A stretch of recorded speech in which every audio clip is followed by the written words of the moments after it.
Bonjour, mon nom est Julien Brasseur, bienvenue dans A PR of It, le podcast qui explore la manière dont la communication et l'ERP peuvent nous aider à accompagner nos changements de société.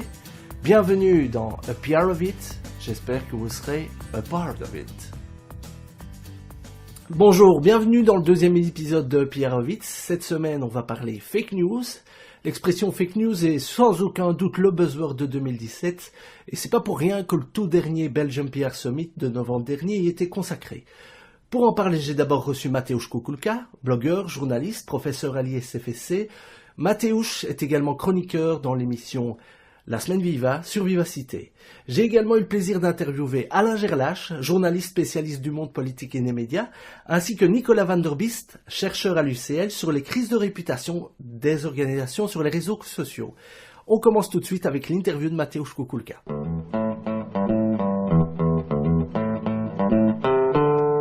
Si vous vous intéressez aux médias, la communication, au journalisme en Belgique, Mateusz Kukulka n'est probablement pas un inconnu pour vous. Je connais Mateusz depuis, on va dire 20 ans, et ça fait 10 ans que lui et moi, on se croise régulièrement sur différents types de projets. Je dois bien dire que Mateusz, c'est quelqu'un qui m'a inspiré, c'est quelqu'un qui a fait bouger les lignes en matière de journalisme, de communication des marques sur les réseaux sociaux, mais pas uniquement.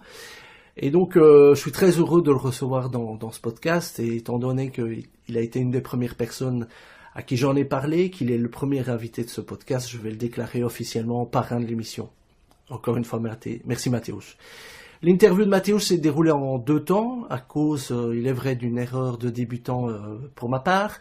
La première partie sera consacrée au parcours de Mateusz, de l'IEX, en passant par son expérience de barman, de journalisme, de blogueur évidemment et de professeur à l'ISFSC. La deuxième partie sera consacrée aux fake news proprement dites. Alors pour suivre Mateusz, c'est sur son blog mateusz.be ou sur Twitter @Mateusz, Mateuz. On y va. Bonjour. Salut Julien. Merci Mateusz Kukulka d'être à bord dans ce premier épisode de A PR of It. Mateusz Kukulka, on se connaît quand même depuis quelques années. Mais pour les gens qui ne te connaîtraient pas, est-ce que tu peux te présenter en les mots que tu préfères? Tu as tout ton temps. Quand on me demande ce que je fais maintenant, j'aime bien dire que je raconte des histoires. C'est-à-dire que maintenant, je viens d'avoir 38 ans. En fait, je suis arrivé à Bruxelles il y a 18 ans, donc ça fait 20 ans que je suis là. Quand j'ai eu 18 ans, j'ai commencé à écrire pour un journal en ligne, en 98, donc au siècle passé. Ouais. J'écrivais déjà pour un journal en ligne. C'était quoi? Ça s'appelait Le Midi. Okay. Le Midi.org, c'était un journal qui était à destination des 16-25. D'accord. Voilà, ça a duré 4 ou 5 ans. Et donc, j'ai fait des interviews politiques en ligne au siècle passé déjà, qui étaient publiées sur un site web. C'était l'époque où on parlait du journalisme citoyen, ce genre de choses? Non, même pas encore. C'était pas une média? Non, c'était en fait une opération de lobbying auprès de la communauté française, mais donc il y a une boîte dont je ne me rappelle même plus le nom, qui a financé 4 années de salaire à 5 journalistes pour qu'ils enquêtent des jeunes. En fait, eux, c'était pour se donner une légitimité au niveau de la Fédération Wallonie-Bruxelles, enfin, à l'époque, communauté française. Et donc, tous les mecs que j'ai croisés là-dedans, ils sont tous journalistes. D'accord. C'était et donc, nous, on s'est rencontrés à l'IEX, donc en 98, je suis arrivé à l'IEX. Où j'ai fait 3 premières et 2 deuxièmes, mais en même temps j'ai déjà travaillé chez Belga, à l'RTBF, chez RTL, et donc déjà quand j'étais étudiant... Pendant ton cursus, Ouais. J'ai fait, en fait, quand je ratais, il y a une année où quand j'ai raté, j'ai fait 5 stages en fait. D'accord. Voilà. Donc, et puis quand j'ai fini l'IEX, j'étais aussi barman depuis des années. Ouais. Ce qui est assez important, maintenant à l'heure actuelle, je suis prof dans une école à l'ISFSC. En fait, des choses que j'apprends à mes étudiants en communication, il y a des tas de trucs que j'ai appris en servant des mojitos au Al-Sinjari. Ouais. Quelque part, il faut trouver des clients, garder des clients, savoir ce qui les satisfait, ce qui les satisfait pas, comment les faire revenir. On entend des logiques de marketing, de contenu, C'est ça. Et alors que souvent les exemples, et en plus des exemples qui parlent souvent plus à des étudiants que des trucs trop abstraits. Et donc, quand je dis je raconte des histoires, c'est que je suis devenu journaliste en sortant de l'IEX. J'ai été journaliste pendant 5-6 ans. J'ai fait un peu tout. J'ai fait l'ADH, la Libre. Le soir, Trends, RTBF, Ticket, Movie Zone 02, enfin, plus des piges à gauche, à droite. Et c'est un nomadisme qui t'apporte plein de contacts. Oui, je bossais principalement à l'ADH, qui était vraiment Là, j'ai travaillé comme fou indépendant full time, et je faisais des collaborations à gauche et à droite. Voilà, j'ai fait ça pendant 5 ans. Puis autour de la trentaine, pour voir plus mon fils, j'ai quitté le journalisme. Et donc, je suis devenu porte-parole d'un ministre. Assez bizarrement, ça me laissait plus de temps que quand j'étais journaliste. Et puis, j'ai fait ça une année. Puis, j'ai eu un burn-out d'1 an. Voilà. Donc, c'était pas plus serein que le Non, journalisme. c'était différent. Mais j'ai appris énormément de choses. Cette année a été formatrice pour beaucoup de choses. J'ai bossé avec un type qu'on a eu un consultant qui nous a accompagnés. Comme ça, pendant 2 mois, ça m'a ouvert sur beaucoup de choses. Et puis depuis, en fait, en revenant, je savais pas du tout quoi faire après en burn-out. Et quelqu'un m'a dit, écoute, j'ai oublié de le dire, quand j'étais journaliste, j'ai eu un blog politique. Qui a vraiment été, pour moi, il y a eu un avant et un après. C'est-à-dire que là, tout d'un coup, en 2007, j'ai ouvert un blog juste 1 mois avant les élections. 3 mois après. Hébergé sur l'ADH ? Sur l'ADH, ça s'appelait le Politique Show. Et en fait, 2 mois après, je ne faisais plus que ça. Et j'étais payé comme dans le journal. Et c'était pour les régionales ou C'était 2010, non, c'était pas, c'était les fédérales. Mais j'avoue, je ne sais plus exactement. D'accord. Mais oui, j'ai fait ça pendant 2 ans. Là, c'était la liberté totale. Pendant 2 ans, j'ai pas eu de réunion, j'ai pas eu de tout, mais ça a très bien marché. Je veux dire, avec un souvenir, c'était donc j'ai commencé en mai 2007. En novembre 2007, ils ont essayé de faire passer BHV directement au Parlement.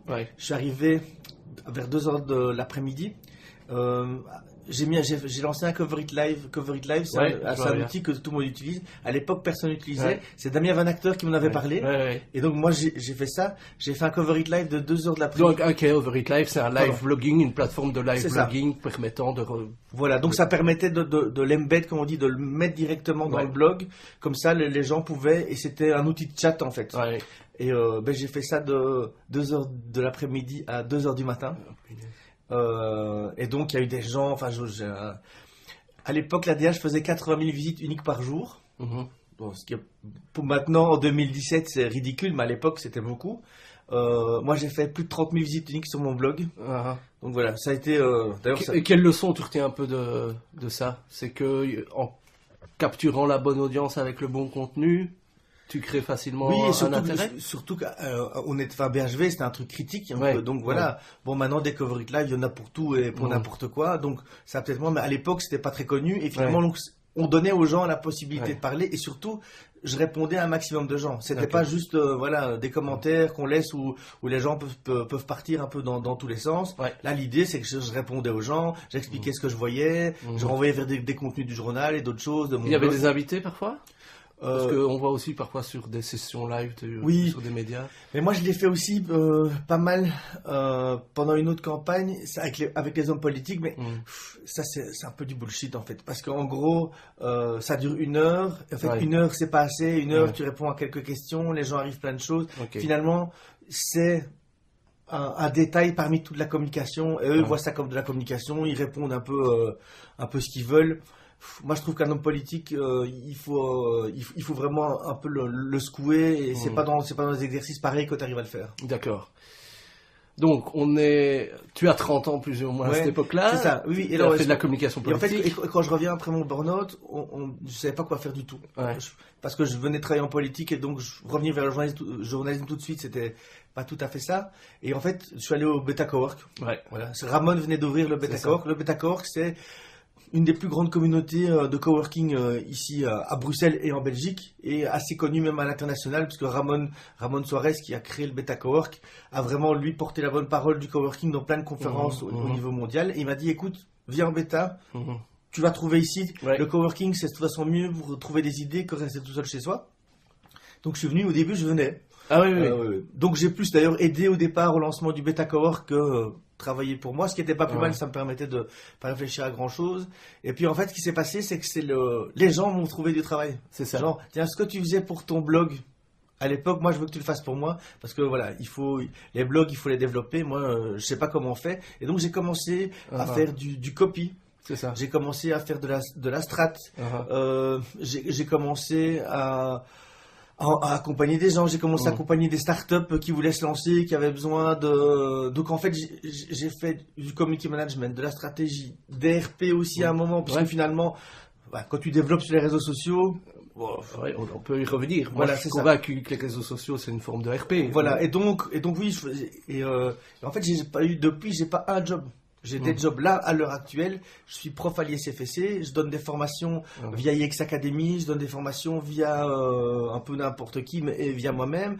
Je fais du copy pour des gens. Parfois, je fais la stratégie social media. Parfois, je fais juste de l'audit. Donc, parfois, je viens et je donne juste mon avis sur ce que je vois. Et puis après, j'accompagne. Sur l'audit de contenu, de voir qu'est-ce que les gens ont raconté. Oui, c'est ça. Et vraiment, social media, tiens, je dis ce que j'en pense. Je parle du tone of voice, je parle des contenus, je parle un peu des interactions, souvent l'absence d'interaction d'ailleurs. Donc voilà, les gens qui sont... ni le 2.0 ni 1.0, j'ai pas cette expression, mais 1.0 c'est plutôt de dire que les gens poussaient de l'information, et 2.0 c'est plutôt qu'il y ait des interactions. On est en 2017, il y a des gens, ils vivent toujours les réseaux sociaux comme si c'était du 1.0, on met les trucs, et finalement on n'a pas trop envie qu'il y ait des interactions. Et la plateforme ne pousse pas toujours totalement dans le sens de l'interaction, quoique. Je rappelle qu'on enregistre ce podcast dans la chambre de ma petite fille et je pense qu'elle est venue passer un petit coup d'œil. On en profite pour faire une petite pause.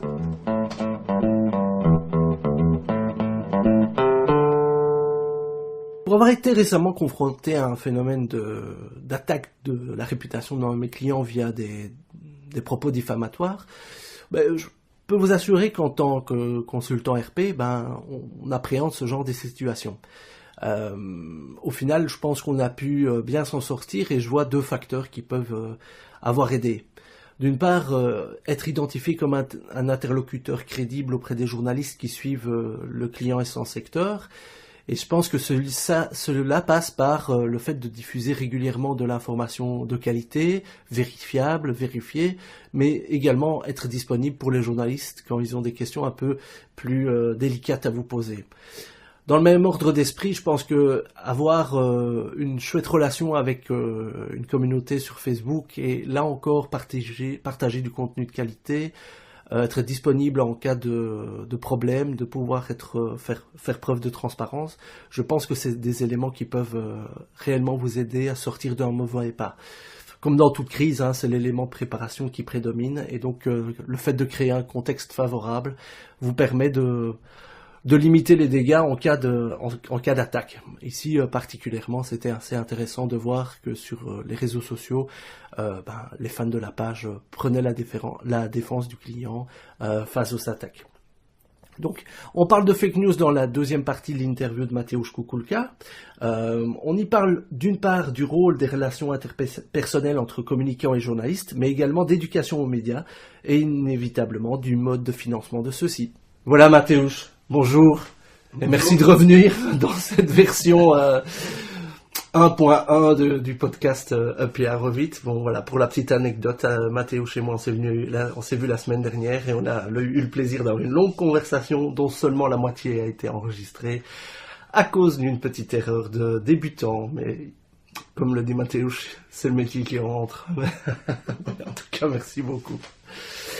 Donc je t'ai invité parce que ça fait quelques semaines depuis le mois de septembre que tu as une chronique sur Vivacité dans la semaine Viva, c'est ça le nom de l'émission ? Oui, c'est ça, ouais. Et voilà, donc les fake news, c'est le mot qui est sur toutes les lèvres de tout le monde, c'est le mot qui fait peur à tout le monde. J'ai lu cette semaine-ci qu'une étude de BBC World Service dans 15 pays dit que 80% des gens se sentent inquiets par rapport à ce phénomène. Qu'est-ce qui te frappe le plus dans ce phénomène que tu suis de près? Mais en fait, d'abord, c'est un phénomène qui est bien antérieur à Internet.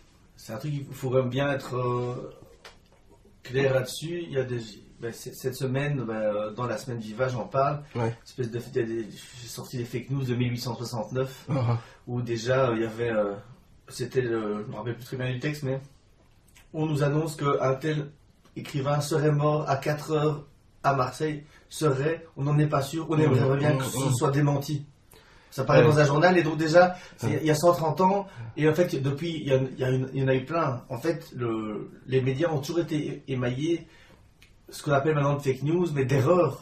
Très souvent, Charles Trenet, en 1940, a été tué dans un accident d'avion. Il n'y a pas eu d'accident d'avion, il n'est pas mort, on ne sait pas d'où c'est, mais il y a un média qui l'a tué, et il y en a souvent eu. Ce qui se passe avant, c'est clair qu'il y a un média qui le tuait. Maintenant, ce qui se passe avec Internet, c'est que, comme il y a quand même un peu la course entre les médias, on rebondit, ça revient, puis d'autres les reprennent. Donc, ce qui avant était finalement une erreur qui était un peu dommage, mais qui devenait un peu drôle, c'était un peu les trucs qu'on racontait. Maintenant, ce qui se passe, c'est un peu l'effet balle magique comme ça. Hop, tu lances, ça bombe, ça rebondit, ça revient. Et c'est une espèce de... Ou alors, on pourrait aussi parler d'écho, un écho un peu infini comme ça. Et donc, évidemment, c'est là que c'est problématique, c'est-à-dire qu'il y a une erreur quelque part, elle est contredite, voilà, mais ça ne s'arrête pas. Quelqu'un l'a répété, t'as entendu, t'as vu, oui. Voilà. Et puis, il y a des gens qui ont... On appelle ça le biais de confirmation. Il y a des gens qui sautent sur une fausse rumeur en disant « Oh, mais ça, j'en suis persuadé qu'un tel bat sa femme ou que telle information est vraie alors qu'elle est fausse. » Et le côté pervers, c'est qu'il y a des gens qui jouent sur ce biais de confirmation. Évidemment, donc, dans les fake news, il y a la plus habituelle, quand on met sous la coupole fake news, c'est l'erreur. Puis après, il y a celui qui sait, mais qui profite. On est dans la désinformation. C'est aussi là qu'on peut rajouter un peu plus loin la propagande. Finalement, voilà, c'est pour propager des informations fausses. De nouveau, on n'a pas attendu Internet pour propager des informations fausses, mais maintenant c'est d'autant plus facile. Il faut maintenant plus corrompre de journalistes. Avant, il y avait quand même une ingénierie à mettre en place. Maintenant, il suffit de créer un peu quelques faux comptes, un truc classique. C'est, j'en parlais il n'y a pas très longtemps, hop, tu crées un compte Twitter, tu fais des blagues, voilà. Hop, tu attrapes des followers, un an après, tu changes le nom du site, nouveau layout, nouveau nom, et là tu peux brander comme un média ou comme un éditeur, comme n'importe qui. Donc, on comprend que des gens se fassent berner, mais bon, c'est beaucoup plus simple. Avant, il fallait sortir des fausses informations, il fallait bidouiller, ou avoir des journalistes qui sont dans ton camp, ou filer des dossiers, il fallait... Ouais. Voilà. Mais tu vois, moi dans mon métier de relations publiques, je compte un petit peu sur la validation que le journaliste apporte à une information que je lui ai communiquée. La validation, elle tenait sur le principe que le journaliste et les médias ont encore donnent une légitimité à une information.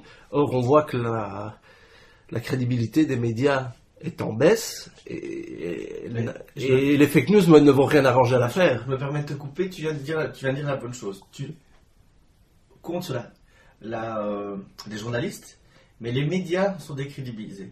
C'est pour ça d'ailleurs que beaucoup de tes collègues qui travaillent à RP, ils travaillent plus vraiment avec les médias, mais avec les journalistes. Et donc, quand tu travailles plus spécialement avec le soir, tu veux travailler avec une certaine personne du soir. Voilà. Et donc, tu fais tout pour absolument pas avoir un stagiaire ou un autre qui n'y connaît rien. Et c'est comme ça aussi que les RP vont plus vers des blogs, des gens qui sont autonomes, et comme ça ils savent à qui ils vont parler. Comme ça, tu choisis clairement la bonne personne. Tu sais que lui, bon, il aimera peut-être pas, mais au moins il le dira correctement. Voilà. Et c'est là. Et en fait, en posant ta question, crédibilité des journalistes et perte de crédibilité des médias. D'ailleurs, moi personnellement, dans mon flux Twitter, je ne suis pas les médias. Je suis les journalistes. D'accord. Les signatures. Je pense vraiment, et donc c'est ça, et même le milieu des RP de manière générale, voilà, ils vont vers des gens. Voilà, on cherche des influents. J'aime pas ce terme, mais on va vers des gens qui ont une certaine réputation, finalement, qu'ils soient journalistes ou pas. Voilà. Ou des journalistes, et on contacte. Et c'est pour ça, et là c'est quelque part un plaidoyer pour les boîtes de RP, les RP professionnels, c'est qu'eux savent quelles sont les bonnes personnes. Voilà. Contacter un média, n'importe qui peut le faire, mais il faut trouver la bonne personne.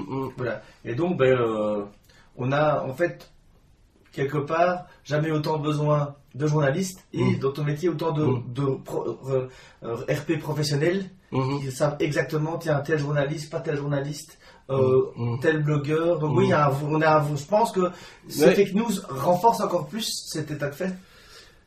je promets que c'était pas le but de cette question, mais je reviens sur l'aspect relationnel, l'aspect individuel qui est de plus en plus important. Donc c'est vrai, en amont de l'information, il faut savoir à qui tu t'adresses aussi, mais si tu pars du point de vue du lecteur, du citoyen, parce que moi je n'aime pas consommateur, j'essaie de dire citoyen aussi, comment lui peut s'y retrouver aussi, tu penses, en suivant des journalistes plus particulièrement? Et donc on revient, éducation aux médias, enfin on pourra le dire, là cette semaine j'ai participé j'ai fait un groupe de travail qui pourrait élaborer un espèce de guide pour les parents pour apprendre à leurs enfants à gérer des flux. Oui, il faut, dans les trucs, c'est quand les enfants sont petits, qu'on les guide vers des personnes qui soient des référents. Et après, j'ai donné l'exemple de son médecin de famille ou du pharmacien, tu vois. Quand t'es un peu malade, on va demander au pharmacien, pas Doctissimo, on ne sait pas très bien ce qui va se passer. Voilà. Et en fait, c'est la même chose. Et comme finalement quand moi j'étais petit, j'ai regardé la RTBF et écouté la première avec mes parents, moi avec mon fils, je commence de temps en temps à lui proposer un youtubeur qui soit un peu plus, tu vois, orienté information. Et par exemple, il y a un truc super, le Grand JD, c'est un youtubeur suisse, et lui il est plus un peu dans justement des vidéos d'information. Et alors je le vois, il y a une vidéo et il est parti dans le nord du Canada, mais avec hélicoptère, équipe. Quand est-ce qu'un youtubeur peut se payer un tel... Et puis en fait, il y a un journaliste de la RTS, donc la RTS c'est la radio-télévision suisse, et ils ont payé. C'est eux qui ont payé toute la vidéo, qui est brandée RTS, sauf que c'est des millions de gamins qui ont regardé un truc sur le réchauffement climatique au Canada, avec le Grand JD et un journaliste d'une 50aine d'années, mais pas une émission à l'ancienne, tu sais, où il faut aller, où c'est les parents qui disent non, c'était nickel. Et donc on en est, voilà, ils ont trouvé une personne qui parle aux jeunes et qui en plus est pertinente pour parler de réchauffement climatique. Ils n'ont pas pris Squeezie, qui est un type qui est très bien pour le gaming, mais au niveau réchauffement climatique, il a autant de crédibilité que moi dans le maquillage. Donc voilà, il y a ce côté, il y a un travail comme ça à faire, je pense, un peu dans toutes les couches. Oui, parce que tu vois, ça signifie, c'est de passer du consommateur d'information à comprendre que la bonne information, tu dois aller la chercher parce que celle qui viendra à toi, on le voit tous les jours, tout ce qui est poussé n'est pas forcément... et en plus, ce qui est poussé, en général, un peu à questionner, je veux dire... c'est aussi un message aux gens qui ont des vrais contenus de dire ne laissez pas la place que la publicité, comme mauvais contenu. Donc oui, il y a un bras de fer à faire aussi sur le milieu de la pub. C'est-à-dire que si on laisse que les trucs dégueulasses dans la publicité pour les gamins, clairement, il faut faire de la pub sur YouTube et que les pré-rolls ce soit pas que des conneries, mais que ce soit des trucs intéressants. Attention, on le voit bien, il y a quand même de plus en plus de trucs sur YouTube. Tu vois que l'Europe, ils ont compris que quand tu voulais parler avec des jeunes, voilà, c'est là qu'il fallait aller. Tout le reste, ils mettent des budgets pour des trucs qui sont plus ou moins bien faits. Donc j'invente rien. Mais je pense qu'il y a d'autres personnes qui vont comme se rendre compte que il ne faut pas laisser la place finalement aux marques de bagnoles. Oui, non, bien sûr, mais les marques de bagnoles, etc., elles prendront. Le média, ça se paye. Il se trouve qu'elles ont encore beaucoup de moyens. Là, ce qui est plus inquiétant, c'est quand des organisations mafieuses, des lobbies copient certains layouts de sites, etc., pour diffuser des informations fausses et les poussent via les réseaux sociaux. Maintenant, je sais que Facebook a pris des mesures pour... Essaye de prendre des mesures. Est-ce que tu en sais un petit peu plus? Parce que c'est un peu ces sites-là qui ont poussé la campagne de Trump, par exemple. Les marques comme Facebook, Google ont fait un peu leur mea culpa, mais est-ce qu'elles savent vraiment faire quelque chose? Oui et non, ils ferment des gros comptes, et d'ailleurs ça n'a pas été que sur des comptes dans l'histoire. On paye aussi, par exemple, je pense que c'est FireRank, qui est une boîte française de 30 personnes, qui eux ont vraiment... tirer la corde dans tous les sens en faisant des pages. Ils ont fait des grosses pages avec une chose qu'ils ont renommée pour d'autres trucs. eux, toutes leurs pages ont été fermées. Et en fait, on rentre dans le même... donc ils vont fermer les grosses pages, comme il y a eu celle-là, mais donc ils ont fermé les grosses pages qui ont fait de la propagande, sauf que il faudrait aller plus loin. Ça, c'est un peu... C'est une emplate sur une jambe de bois. Je suis curieux de voir ce qu'ils vont faire après, et curieux de voir aussi quels seront les dégâts collatéraux, parce que c'est toujours ça. La question, c'est qui prend... Le problème quand on a des règlements comme ça, c'est qu'il y a toujours des bonnes intentions pour viser certaines personnes. Le problème, c'est que ça ramasse d'autres personnes. C'est le symbole de ça, c'est la peine de mort. La peine de mort, c'est oui, on comprend je pourrais comprendre qu'on veut tuer Marc Dutroux. Le problème, c'est qu'il y a des innocents qui payent derrière. Voilà. Là, c'est un peu un exemple ultime, mais c'est toujours peur, moi, quand on sort la grosse armada comme ça et qu'on veut laver plus blanc que blanc, on ne sait pas très bien quels sont les effets collatéraux. Alors, en matière de publicité, par exemple, ils savent dire ce contenu-là, on accepte qu'il soit poussé ou on accepte qu'il ne soit pas poussé. Mais le problème, c'est que ça va être toujours ça va être très problématique. Quand est-ce qu'une publicité politique est-elle bonne ou pas? Voilà. Ça veut dire qu'ils vont devoir sélectionner les émetteurs. Qui est un bon émetteur? Si toi, Julien, tout d'un coup, tu décides, tu dis, moi, de manière militante, je veux plus que Donald Trump soit président en 2020, je fais une campagne aux États-Unis, mais je décide de mettre l'argent. Moi, Julien Brasseur, je le fais. Et donc, c'est Facebook qui va devoir décider si toi, Julien Brasseur, tu es recevable ou pas. Et s'il décide tout d'un coup que tu as une force étrangère qui essaye de manipuler. Et tu te retrouver sur une liste. C'est ce côté, les Américains, ils font vite des listes et des choses comme ça. Et donc, moi, ma question, c'est ça. Comment comment ça va être géré? La question, c'est que c'est à nouveau une boîte privée. Voilà. Moi, je me demande si, comme beaucoup de choses, on ne devra pas avoir des boîtes extérieures et pas une boîte privée qui a des intérêts commerciaux. Voilà. Et donc, on reste quand même. Moi, je reste. Donc, c'est bien qu'il y ait une dynamique. La question, c'est quand même, je voudrais voir comment ça fonctionne, qui va décider de quoi et comment. Oui, bien sûr. Allez, à ton échelle, toi, tes étudiants, tu les sensibilises comment à la problématique des fake news ou de la vérification des sources ou de... Comment est-ce que tu procèdes? Ben écoute, je vais avoir un cours sur les fake news en décembre avec ma première. Ben, l'idée, c'est d'abord un principe journalistique, essayer d'avoir 3 sources différentes qui soient pas liées entre elles. Je parle comme souvent de Wikipédia parce que maintenant Wikipédia, l'avantage c'est que quand il y a une information, elle est comme souvent validée par un paquet de personnes. Donc voilà, mais voilà, et en leur disant que maintenant on n'a plus de certitude.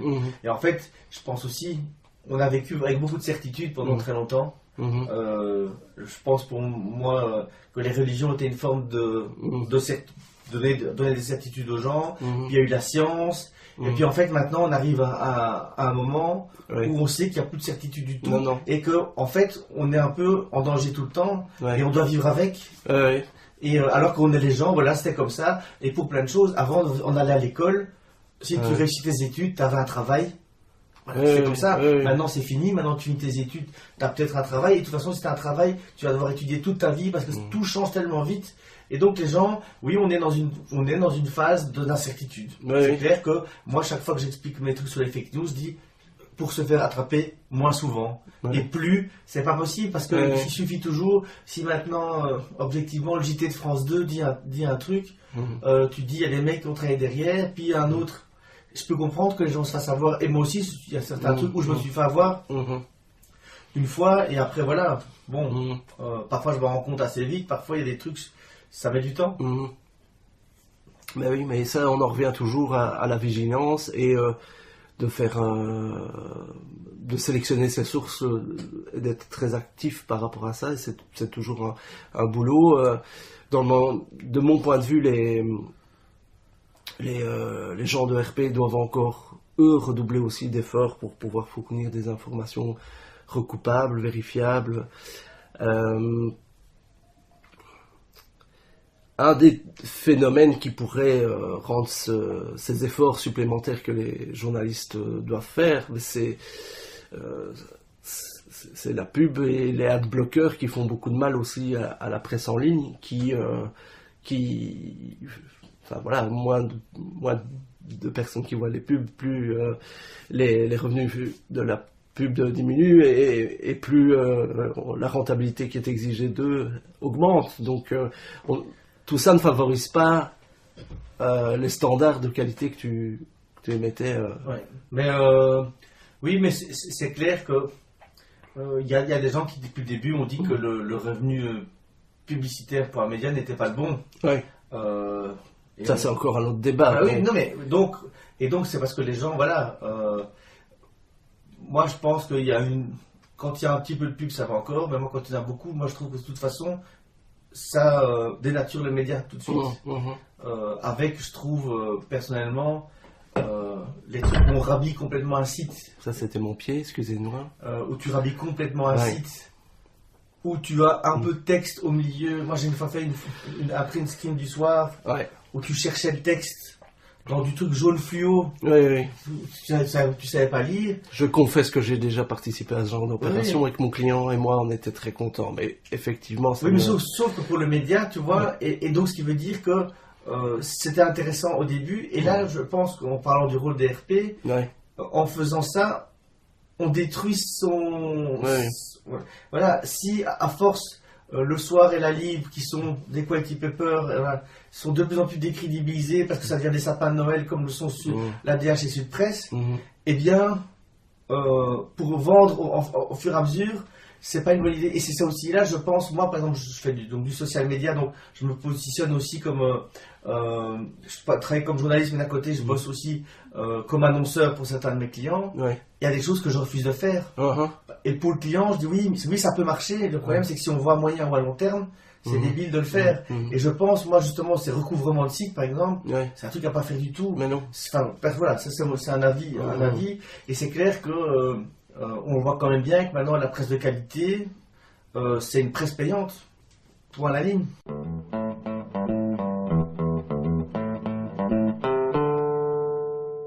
Dans le prochain extrait, on évoquera avec Mathéouche ses relations en tant que journaliste et en tant que blogueur avec les attachés de presse et la nécessité d'éduquer le client sur les choses à faire et à ne pas faire en termes de relations presse. Autre question qui va être amenée à être récurrente pour mes invités, leur relation avec les podcasts. On retrouve Mathéouche Kukulka. Tu as des rapports avec des gens de RP professionnels, je veux dire, où tu en as eu Non, oui, toujours. J'ai encore été manger avec avec Cathy Schools.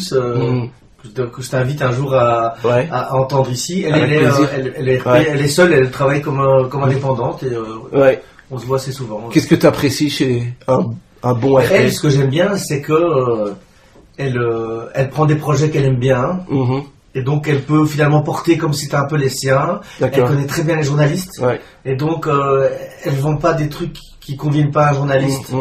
Moi, ce que j'aimais bien aussi quand je travaillais à la DH, ce que j'avais aussi, c'est que parfois, c'était la relation de confiance que j'avais pu avoir avec certains. Et donc, on y revient. Voilà, et où on me vendait pas n'importe quoi, ou parfois c'est, écoute, ça c'est vraiment bien, tu peux me faire confiance. Je l'ai fait, mais parce qu'il y avait une relation qui était là après, qui était avant, et donc, et inversement, j'ai déjà eu des RP, et ça, c'est peut-être pas super bon pour les marques. Qui te disent, est-ce que tu peux me faire un petit quelque chose, je sais que c'est pas terrible. Et qui est aussi cette... je comprends que ça se dise pas à la marque, mais clairement c'est là il y a rien de pire que de se faire vendre un truc qui est mauvais, puisque finalement pour le produit suivant... Bah oui, c'est sûr. Voilà. Et donc il y a ce côté... et ce qui, je pense aussi au niveau des RP, c'est d'être honnête avec son client. Moi je sais que je connais des gens à qui l'attaché de presse qu'ils ont engagé, ils leur ont vendu mot et merveille, alors que objectivement ils avaient rien. Et donc ils ont été déçus après, et en fait il y a... C'est bon pour personne. C'est bon pour personne, et donc là c'est pour les RP, ne mentez pas finalement à votre client, soyez honnête. Moi j'ai déjà eu des clients, des gens pour faire des campagnes Facebook, je fais mais c'est nul votre truc, enfin tu vois, et donc ça va coûter cher parce que le clic va coûter cher, parce que il y a rien, il faut être capable. Et de pas tout accepter. D'accord. Ou alors de reformuler mais dire amen parce que le client est roi. Moi, le client est roi, c'est un proverbe que je trouve un peu. Oui, mais parfois le roi a besoin d'être éduqué. Pour lui expliquer comment les choses fonctionnent. Et surtout ça c'est pour, en tout cas, fort lié au web. Il y a encore beaucoup de décollage à faire sur des tas de choses. Parfois, que maintenant, les gens qui sont sur YouTube, quand on parle, il y a pas très longtemps, il y a eu Squeezie qui a été invité chez Ardisson, mais on pense à Natou qui avait été invité chez Ruquier. Squeezie chez Ardisson, il a été un peu secoué. Et c'était du Ardisson. Et Ardisson savait quand même que le gars, qui c'était, il avait beaucoup de followers, qu'il avait beaucoup d'impact. Quand Natou a été invité chez Ardisson, il disait oui, mais c'est quoi 6 millions de followers? Ah oui, c'est ça. Enfin, tu as envie de dire, c'est quoi 6 millions de followers? Va demander à un type du marketing, c'est quoi 6 millions de followers? Et là, il y a eu un dédain complet. Et ce dédain, on le retrouve encore un peu. C'est fini, mais il y a encore parfois, on rajoute un truc un peu avec des blogueurs. Ah bah écoute, moi je parlais à Joris hier, il y a des marques ou des artistes qui ne veulent pas parler à parismatch.be parce que c'est un site web et que c'est pas du print, et voilà, il y a encore, beaucoup d'éducation à faire. Merci Mathéouche, on arrive à la fin. Est-ce que tu écoutes des podcasts, toi? Eh bien, en fait, j'écoute que des podcasts. C'est-à-dire que tu n'écoutes pas la radio. J'écoute pas la radio, et mon YouTube et mon... donc j'écoute France Inter, là.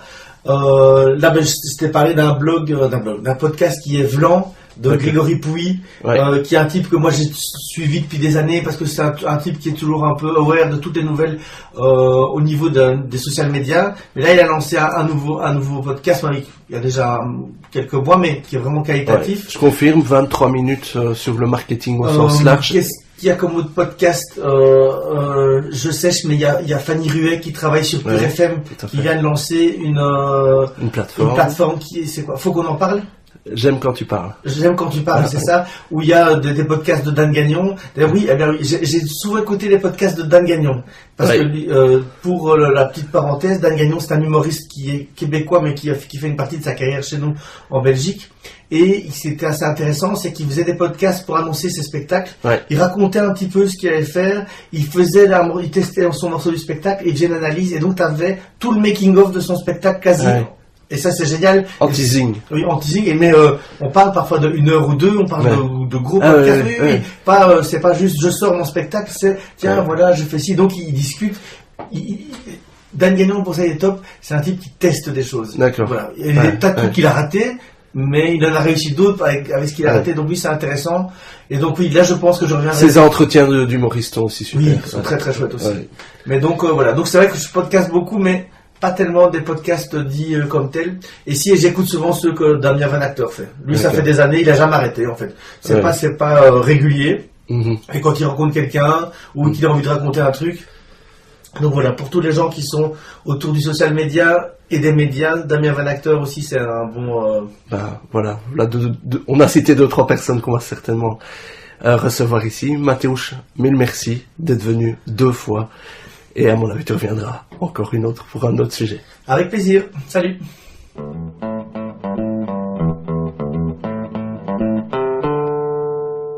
Parmi ce qui me tracasse le plus en matière de fake news, c'est leur capacité à détricoter la confiance que nous avons dans l'espace public. Or, les médias, jusqu'ici, ont servi en validant les informations qui circulent, à assurer une certaine forme de confiance en l'espace public. Mais alors, qu'est-ce qui se passe si notre propre confiance dans les médias et les journalistes est rompue?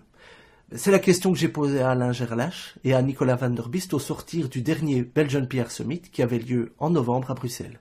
Bonjour, nous sommes ici au Belgium PR Summit qui réunit les communicants, surtout dans la communication corporate et les relations publiques. On a eu droit à des panels assez intéressants. J'ai la possibilité de croiser Nicolas Van der Bist qui est chercheur à l'UCL sur la problématique des crises sur Internet, plus précisément, et comment la réputation des marques est impactée. Aujourd'hui, on a beaucoup parlé de Facebook comme étant un vecteur de fake news et que... le biais de confirmation était aussi un levier par lequel les fake news étaient disséminées via Facebook. Est-ce que Facebook doit faire son examen de conscience? Est-ce que nous, en tant qu'utilisateurs de Facebook, on doit faire également notre examen de conscience pour ne plus propager des fausses nouvelles? En fait, le premier truc, c'est de se considérer premièrement comme un acteur. Et actuellement, en fait, c'est comme les étapes du deuil. Il y a l'étape de la responsabilisation, etc. En fait, il y a un moment où Facebook va devoir comprendre qu'il est un acteur. Comme il est un acteur, il doit écouter, il doit venir, et en l'état, pour l'instant, c'est pas le cas. Il doit faire des choses. Alors quoi ? On ne sait pas encore. Il y a des choses qui sont en tout cas problématiques. Première chose, les données.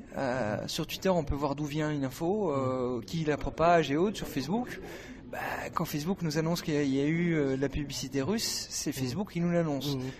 Quid quand Facebook nous l'annoncera plus? Et ça, c'est un véritable problème. C'est une boîte noire totale, on n'a pas la vue sur les données.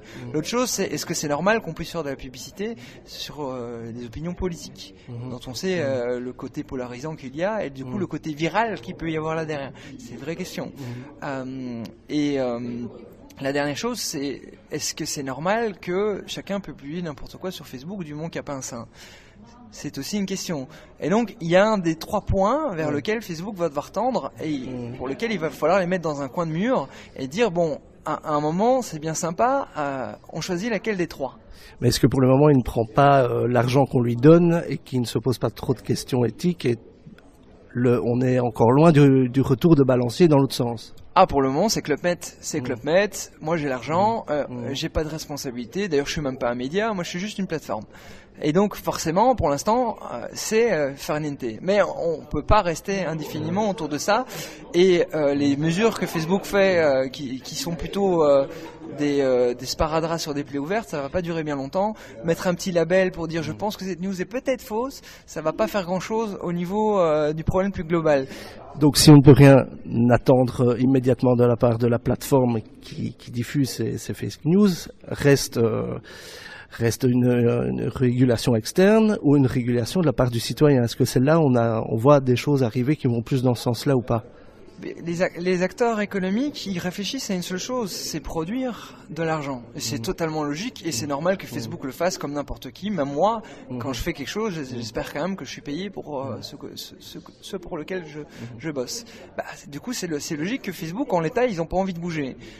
Et donc, c'est toujours le levier en lobbying classique entre argent, législation. C'est-à-dire qu'en gros, soit tu bouges et tu perds peut-être un peu plus d'argent, soit on te met une législation et tu perds l'argent d'office. Oui.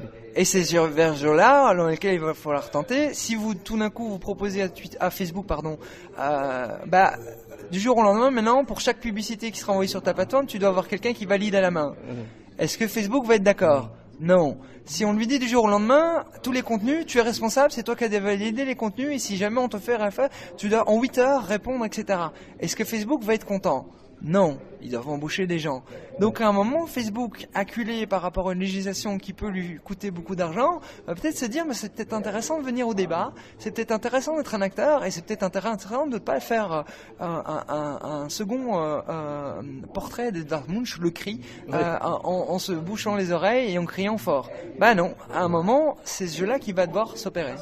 Entre-temps, on voit que la confiance en l'espace public, dans les médias classiques, est en train de se détériorer, notamment à cause de certaines polarisations de débats qui sont encore une fois dues un petit peu à la manière dont Facebook fonctionne et à la manière dont on réagit à ce que Facebook nous offre. Donc si pour la régulation on ne peut pas attendre quelque chose rapidement, est-ce que reste le levier de l'utilisateur? Est-ce qu'aujourd'hui, comme il y a eu des citoyens journalistes, est-ce qu'il doit y avoir des citoyens fact-checkers ou des gens qui peuvent rapidement dénoncer des fake news? Mais ce qu'il y a, c'est que soit on prend quelqu'un et on dit c'est ta faute, et alors on est aussi dans un portrait d'Edvard Munch, le cri, on se bouche les oreilles, on dit c'est ta faute. Soit on comprend qu'en fait rien ne se crée, rien ne se perd. Et donc en fait, ce qu'on a, on l'a toujours eu. Ouais. Ce qu'on a actuellement, c'est juste le produit d'un système. Un système, on le change pas en changeant un des maillons. On le fait en changeant le système. C'est la fameuse formule, il faut changer de logiciel.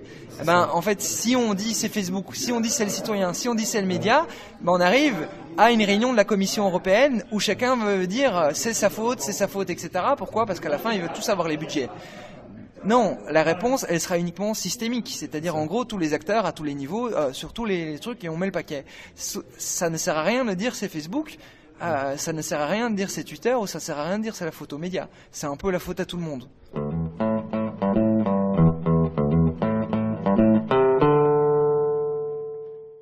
Bonjour Alain Gerlach. Bonjour. Merci de répondre à nos quelques questions. Donc, on est ici au Belgian PR Summit. Le débat aujourd'hui a tourné autour des fake news. On voit que les fake news détériorent un peu la confiance dans l'espace public. Or, les journalistes, par le rôle de gatekeeper, ont joué souvent ce rôle de notaire de la réputation, d'authentifier de ces choses. Quel est l'impact, selon vous, en tant qu'observateur de longue date de l'espace médiatique belge? Quel danger, quel risque voyez-vous?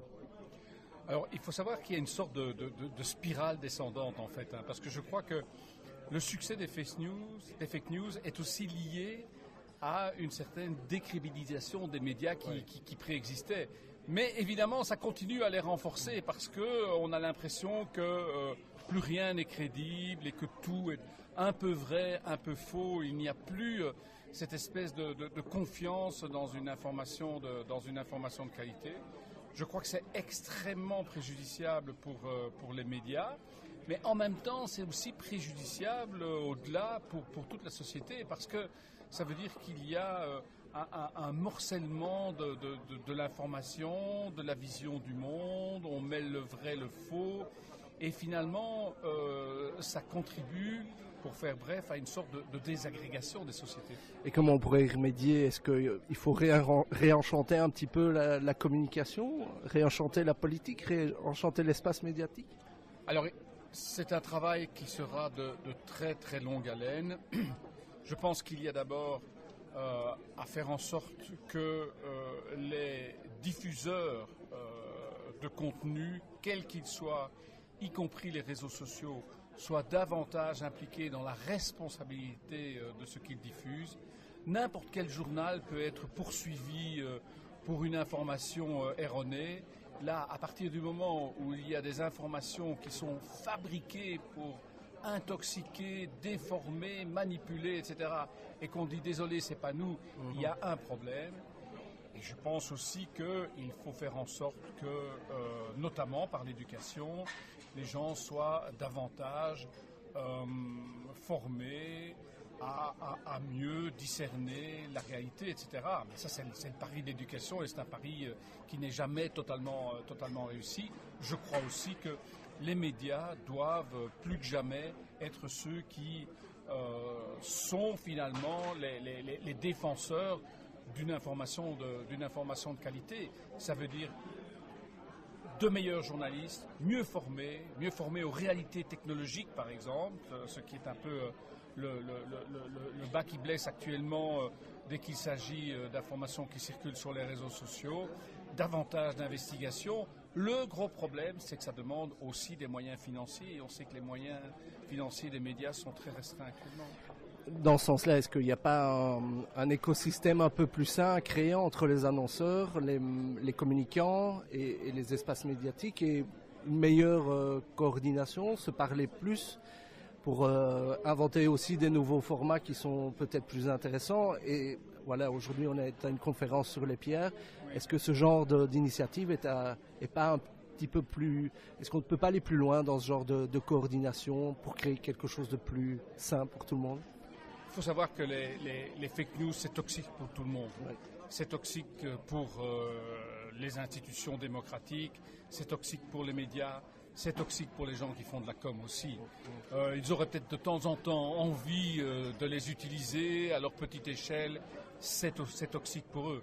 Et donc, en effet, que ce soit pour les médias d'information, pour les responsables de communication et pour les annonceurs, les publicitaires, etc., il faut qu'ils comprennent qu'ils sont des alliés objectifs pour essayer de renforcer le secteur des médias. C'est indispensable pour les objectifs du journalisme et c'est indispensable aussi pour les gens qui font de la communication et même pour les publicitaires, parce que les fake news qui peuvent fragiliser des institutions, des personnalités politiques, etc., peuvent aussi réduire à néant la responsabilité ou la réputation plutôt des entreprises.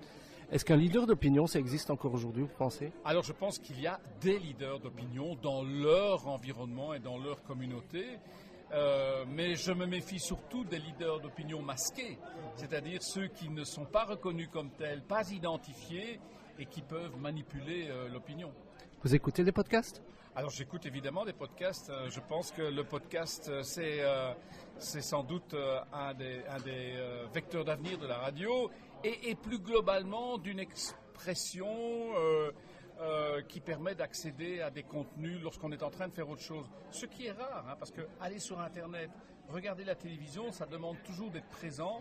Le son est le seul média actuellement qui permet d'être occupé, d'être en voiture, de courir, de faire du sport et pourtant d'avoir accès à quelque chose. Merci beaucoup. Voilà.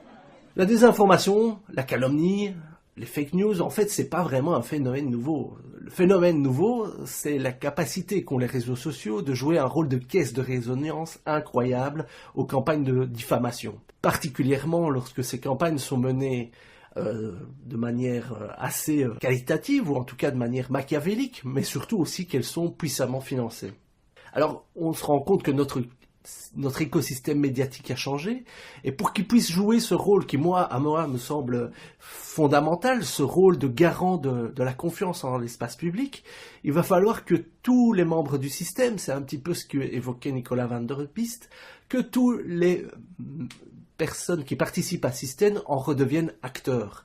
Et pour certains, comme les annonceurs ou les citoyens, ça va signifier mettre un petit peu la main au portefeuille pour pouvoir établir un système médiatique qui soit assez sain. Pour le citoyen, ça va être également le besoin pour lui d'être encore plus critique par rapport aux informations qu'il consomme, qu'il consulte, mais aussi qu'il partage. Certainement le rôle de citoyen sera clé à ce niveau-là. Donc je disais déjà certainement pouvoir réinvestir dans les plateformes médiatiques qu'il consulte, mais surtout avoir un esprit critique. Alors peut-être aussi ce que Mathéo disait, c'est faire plus confiance à des personnes et bien choisir les personnes, les journalistes, les influenceurs que le citoyen suit plutôt que des institutions. Alors je le disais, on a tous notre rôle à jouer. En tant que consultant RP, moi, au quotidien, j'essaye de maintenir des relations de qualité avec des journalistes, avec des influenceurs. D'une part, sur un respect mutuel, c'est-à-dire que j'essaye de leur fournir des informations pertinentes, basées sur leur réalité, sur leurs besoins. Et donc, je pense que ce podcast, notamment, peut répondre à un besoin qui est d'apprendre aux communicants, aux annonceurs, aux journalistes, aux blogueurs, peut-être à mieux se connaître. Et donc, modestement, j'espère que, en partageant sur ce podcast nos propres besoins, nos propres difficultés, pour apprendre à mieux se connaître, mieux collaborer ensemble, peut contribuer modestement à maintenir cet écosystème médiatique un peu plus sain chaque jour. Voilà, ça me semble en tout cas nécessaire face aux enjeux de société auxquels on est confronté. Donc voilà, c'est tout pour aujourd'hui. Je vous remercie beaucoup pour votre écoute. Vous trouverez toutes les références dans les show notes et sur la page Facebook, facebook.com/Pierre Horowitz podcast. Je vous donne rendez-vous dans 15 jours pour un nouvel épisode de Pierre Horowitz. Un grand merci. Et si vous avez aimé ce podcast, dites-le avec des étoiles sur iTunes. À bientôt!